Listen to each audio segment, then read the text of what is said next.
इस्लाम कैसे, इस्लाम में अगर फिरका परस्ती हमारे मुल्क में सबसे ज्यादा इनकी वजह से है।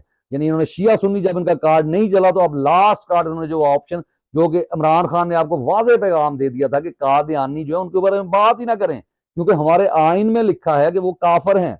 जो नबी सल्लल्लाहु अलैहि वसल्लम को आखिरी नबी नहीं मानता, डिबेटेबल थिंग ही नहीं है कि नबी को आखिरी नबी जिसने नहीं मानना वो मुसलमान नहीं है। तो जब वो मुसलमान ही नहीं है, हमारे आइन में लिखा है, फिर ये कार्ड दोबारा प्ले क्यों किया जा रहा है?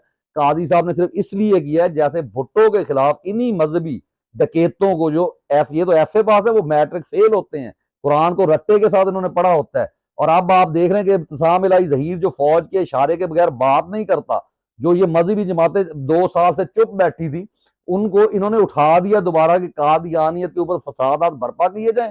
और उसके बाद क्या होगा? वही काम जो भुट्टो से इन्होंने, मौलवियों ने जो ड्रामा रचाया था और हुकूमत भुट्टो की जो है वो ज़िया उल हक ने छीन ली थी। तो इस तरह से ये मार्शल